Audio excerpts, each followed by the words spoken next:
11:30 बज रहे थे। एक ट्रेन धीमी आवाज के साथ चंदनपुर रेलवे स्टेशन पर रुकती है और उसमें से एक लड़का उतरता है। उसका नाम था राहुल। हल्की ठंडी हवा चल रही थी।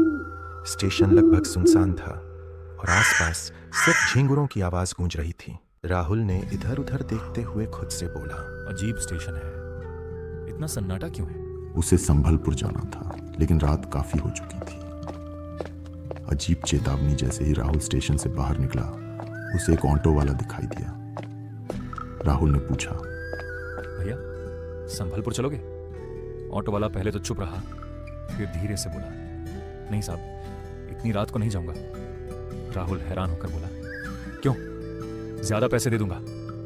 ऑटो वाले ने उसकी आंखों में देखते हुए कहा, पैसे की बात नहीं है, रास्ते में एक नदी पड़ती है और रात को उस रास्ते से कोई नहीं जाता। राहुल हंस पड़ा, यह सब अंधविश्वास है।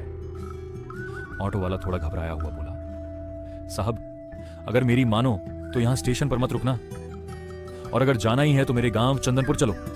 राहुल ने सिर हिलाया, नहीं, मैं यहीं रुकूंगा। ऑटो वाला बिना कुछ बोले धीरे धीरे वहां से चला गया और राहुल वापस स्टेशन पर आ गया।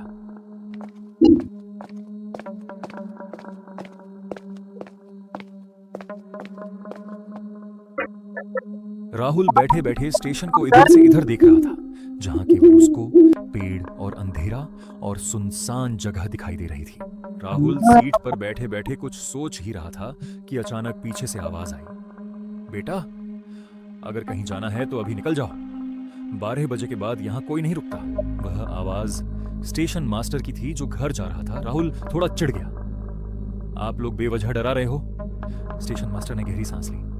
जो यहां रुका है उसने सुबह का सूरज नहीं देखा। इतना कहकर वो अंदर चला गया। अब राहुल के मन में हल्का सा डर तो बैठ गया था, लेकिन उसका दिमाग कह रहा था, ये सब बेकार की बातें हैं। जैसे ही घड़ी में 12 बजे स्टेशन की लाइट हल्की हल्की टिमटिमाने लगी, तभी अचानक उसके पास से दौड़ती हुई बिल्ली गुजरी। राहुल उसको देखकर काफी डर गया। तभी वहां एक बाबा आया, लंबी दाढ़ी, काले कपड़े और आंखों में अजीब चमक। बाबा ने सीधे राहुल से कहा, बेटा अभी भी समय है, यहां से चले जाओ। राहुल ने झुंझलाकर कहा, आप लोग सब मिलकर मुझे डराने की कोशिश कर रहे हो। बाबा ने गंभीर आवाज में कहा, यहां जो भी रुका है उसने कभी सुबह नहीं देखी।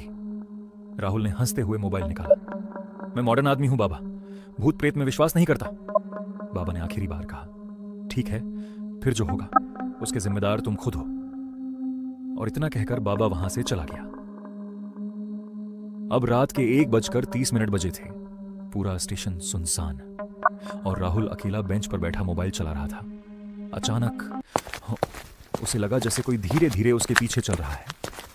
टक टक टक। राहुल ने पीछे मुड़कर देखा, कोई नहीं।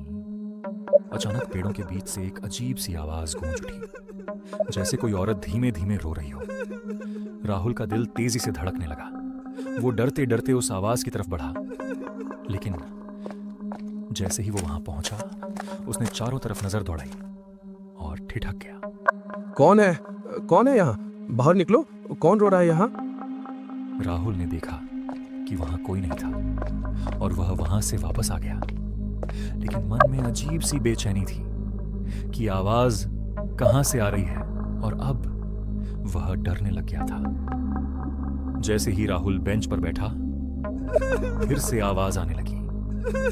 फिर उसने देखा कि पटरी के बीचों बीच कोई लाल साड़ी के अंदर उल्टे पैर चल रही है।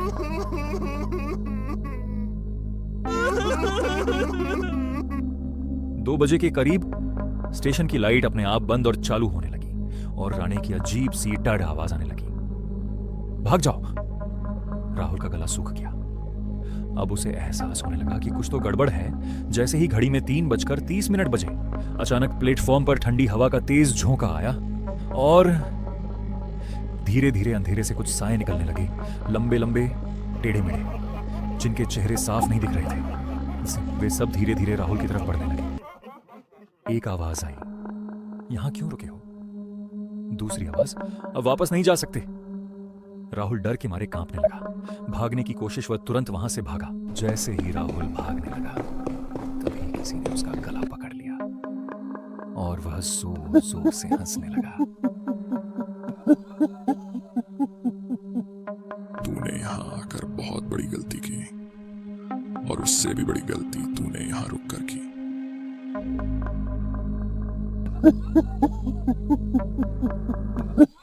दूर खड़ा बाबा सब देख रहा था और फिर उस प्रेत ने राहुल का गला दबाकर नीचे फेंक दिया। मैंने बोला था बेटा, तुम यहाँ से चले जाओ। तुम्हारे यहाँ रुकना सही नहीं है, क्योंकि जो भी यहाँ रात को रुका वह जिंदा वापस कभी नहीं लौटा। मैं भी तुम्हारी तरह जिद करके यही रुका था, लेकिन मैं भी अब यही भटक रहा हूँ। और जो भी यहाँ रुकता है मैं यहाँ रुकने के लिए मना करता हूँ। फिर मैं भी कुछ नहीं कर सकता, क्योंकि वह मुझसे भी ज़्यादा ताकतवर है। और फिर स्टेशन पर वही सन्नाटा छा गया और अगले दिन फिर से ट्रेन आने वाली थी।